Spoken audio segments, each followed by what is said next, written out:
Mheshimiwa Rais. Makofi. Moja, mbili, tatu. Karibu Mheshimiwa Rais kwenye hafla ya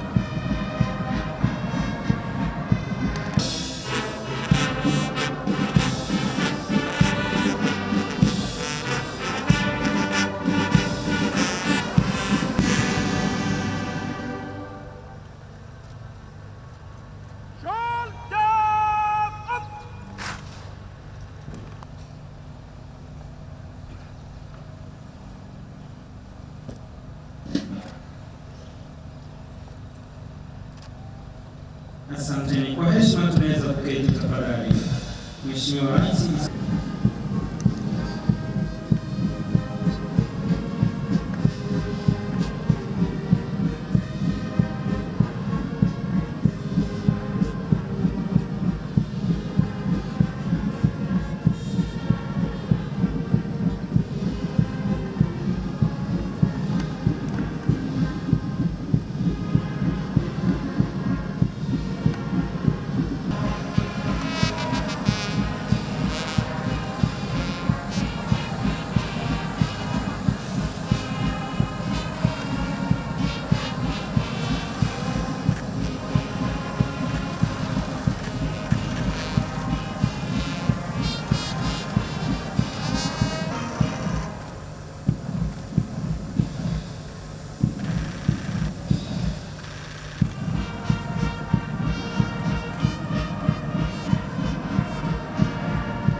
Mheshimiwa Rais wa Jamhuri ya Kenya na Amiri Jeshi Mkuu ya kuendelea na gwaride punde tu mgeni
Adopt 20 stars ready. Go.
Working without a break, working without a holiday. Yes, Mr. President, you have worked tirelessly. You have done your best. You have played your part. Leadership is not easy. We appreciate you. May God bless you. For 10 years, you strive to excel. Focused on your vision, you worked on the roads from the city to the village. Your work is clear. And to crown it all, the Nairobi Expressway is wow. It's a joy to behold.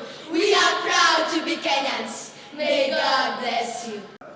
Zawadi ya kwanza mama wetu wa taifa ni mchoro. Ukitizama vizuri mama wetu wa taifa utapata ni familia ya mwanajeshi. Ni familia iliyojaa bashasha. Bila shaka ni familia iliyopata huduma bora ya elimu na afya. Kwa wako kwa kazi nzuri uliyofanya ya Beyond Zero.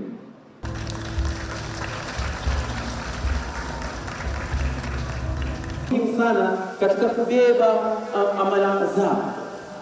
Mama yetu wa taifa, kikapu kuanzia kwa kitoto.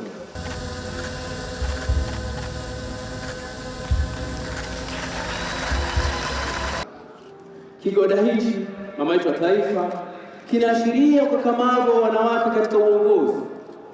Pia kinaashiria kwamba wanawake ni nguzo muhimu katika familia.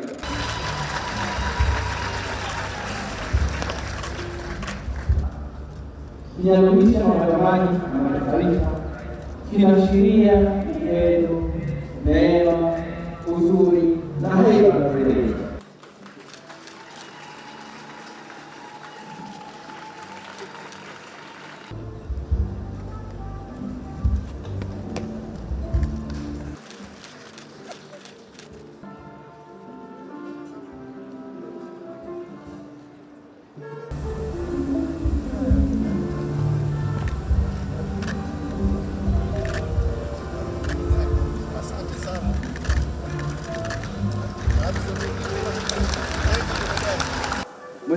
Rais, wanajeshi waliostaafu wanarejesha shukrani zao kwa kuweza kuweka sahihi ule mswada wa wanajeshi waliostaafu.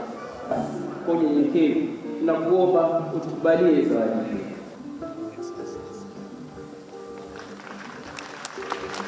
Zawadi yenyewe Mheshimiwa Rais ni ya kondoo aina ya doka. Kondoo hao Mheshimiwa Rais, asili yao ni Afrika Kusini.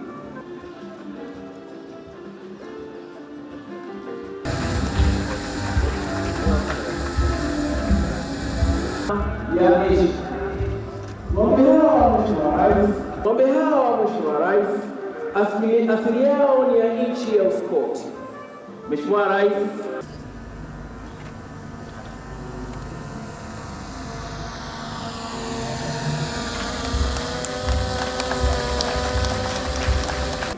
zawadi yenyewe Mheshimiwa Rais ni ya ng'ombe aina ya Saiwani. Asili ya ng'ombe hawa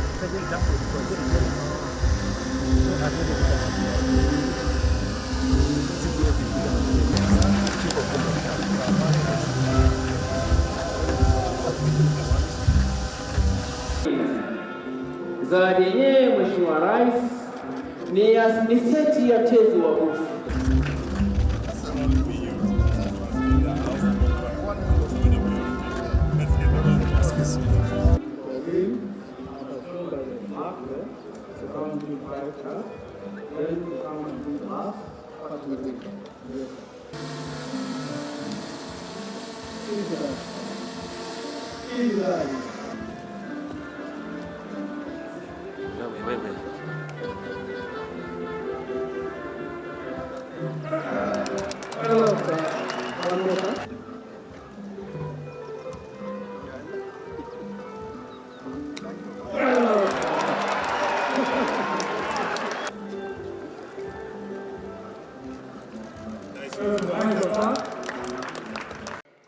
It is fitting that the Commander-in-Chief's retirement is not permitted to pass without paying tributes of respect, appreciation, and affection that the KDF has had over the last 10 years. And therefore, sir, allow me, on behalf of all the officers and service members, both serving and retired, including our families here and those who are not here, to thank you very much for taking KDF to very high levels. It is true that as you retire, we'll be left with fond memories of Your Excellency's trust and confidence in this institution of the Kenya Defense Forces. We have, as an institution, developed over the past 10 years huge capacities and capabilities across the entire defense spectrum, and this is manifested to a large extent in the number of troops that we currently have, the number of capabilities that have been shown in the documentary, and it is evident for anybody to see how far we have come, who indeed are the arrowhead of the KDF, to adept logisticians who support the arrowhead in all dimensions. Your Excellency, you must be proud as you relinquish command on Tuesday that you have left behind one of the finest military institutions in this continent. This we continue to promise that we will continue to execute our mandate of protecting the territorial integrity of Kenya in keeping with our motto, Ulinzi Daima. Since the 9th of April 2013, when I took the office as President of the Republic of Kenya and Commander-in-Chief of the Kenya Defense Forces, it has been a journey that we have walked together as Kenyans. I take this opportunity to most sincerely thank all Kenyans for their extraordinary support which they have lent me, which made and continues to make significant contributions towards the prosperity of our nation. In the past almost decade, we marked a critical stage in the implementation of devolution under the new Constitution 2010. This system of governance was a vehicle of bridging inequalities and enhancing service delivery to our people. And despite challenges under devolved governance, I do believe that Kenya has attained significant social, economic, and political development, and has indeed enhanced its democracy. Our nation, Kenya, continues to be a beacon of peace in the region. The stability and peaceful environment has enabled meaningful development across this country. And to this end, I must note that government institutions collectively undertook various roles to ensure this service delivery. However, it cannot be gainsaid that national security and stability are integral parts of our development. The ever-changing security environment and dynamism called for proactive security apparatuses. The security sector has adequately espoused robust measures to mitigate unprecedented domestic as well as transnational terrorism threats. Indeed, our multi-agency engagement and efforts ensure that the security of our country, but also the stability of our region.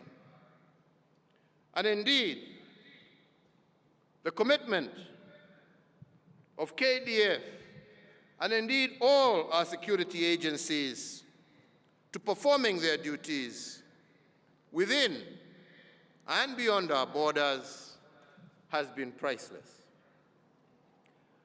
Investing in the capabilities of the security agenda and agencies was critical to my agenda. The modernized capabilities and the infrastructure setting up at strategic locations around the country ensured the security forces effectively undertook their constitutional mandate. In addition, the geostrategic military installations established in various parts of the country are a milestone for national, regional, as well as global security operations. On the other hand, as has been stated, the National Defense University, Kenya, will also spearhead strategic, scholarly discourse in security while safeguarding Kenya's interests in the national as well as in the regional arena. So, ladies and gentlemen, I cannot emphasize enough that a peaceful and stable Kenya is founded on our unity, but also on our patriotism. The cooperation among ministries, departments, and agencies in a whole-of-government approach is vital in safeguarding our unity. And the Big Four agenda, founded on an unwavering desire to transform living conditions, I do believe is a development blueprint to enhance service delivery and to improve lives through providing affordable universal health care, affordable housing, food security, as well as developing manufacturing for jobs. Whereas challenges remain, ladies and gentlemen, I do believe that there are several bright spots and good practices across our 47 counties. In actualizing the Big Four Action Plan on the affordable healthcare pillar, hospitals have been constructed and rehabilitated across the country in Nairobi, Nyamira, Nyeri, Kiambu, Wajir, Samburu, Busia, just to name a few. But also in recognition of the role played by our security agencies, there has also been significant efforts in the construction of regional KDF hospitals in Nairobi, Isiolo, Eldoret, Nakuru, and soon Mombasa, amongst others, not to mention the police hospital and the prisons hospital, which are also now complete. These facilities will be able to offer specialized health services to all our security forces. So the infrastructure development during my tenure was affirmation of the promise to transform Kenya as a strategic frontier featuring strategic prioritized projects. These include the construction of the SDR, the road network across our country, including the Nairobi Expressway, Kenya's new shipyards in Mombasa and Kisumu, have all put our country on a global trajectory. In addition, ICT infrastructure has also enhanced the digitization of government services, not to mention an expanded electricity, as well as water connections to households across the country. So, ladies and gentlemen, allow me to mention today in particular that women are a pillar of any society that seeks to succeed. They have the potential to influence positive change. And indeed, in the last 10 years, my administration adopted initiatives that saw Kenya spring on the course of realizing gender equality. Policies were championed in government departments and ministries to achieve gender equality and in the empowerment of women in governance. And indeed, today, we have two ladies with us, Ambassador Rachel Omamo, as well as Dr. Monica Juma, who, at one stage or another, were cabinet secretaries in the Ministry of Defense, while we also have our First Lady General Officer, Major General Fatuma Ahmed, and I believe that all of this is progress towards involving and ensuring that gender is taken into account in all policies and in all areas of governance. So, ladies and gentlemen, to UKDF, I want to pay particular tribute. I appreciate the support and participation that KDF has rendered not just in the security sector, but also in our national development. We cannot underscore the incredible role that you have had in rehabilitating key infrastructure across the country that had been once upon a time left dilapidated. The Nairobi-Nyanyuki, the Nairobi-Nakuru-Kisumu meter gauge railway, the Kisumu dockyard, Mbita Causeway, the Kenya Meat Commission, just a few. And all these are a dream that have come true to many Kenyans whose contribution to livelihoods, our people, will be hugely impactful, especially to those who live in pastoral areas who now have a consistent and ready market for their livestock. Furthermore, under the affordable housing pillar, through the public-private partnership, the construction of 3,500 housing units for service members in Nairobi, Mombasa, Nakuru, and Nyanyuki has commenced, as well as the NCO facility that is being developed in Gilgil. To support the preservation as well as presentation of our history and our cultural heritage, the KDF led a multi-agency team in the construction of the Uhuru Gardens National Monument and Museum, which will be a central place for the preservation of our history and heritage. The Defense Forces counter-terrorism efforts, together with those of other security agencies, will continue to be crucial in ensuring our national security.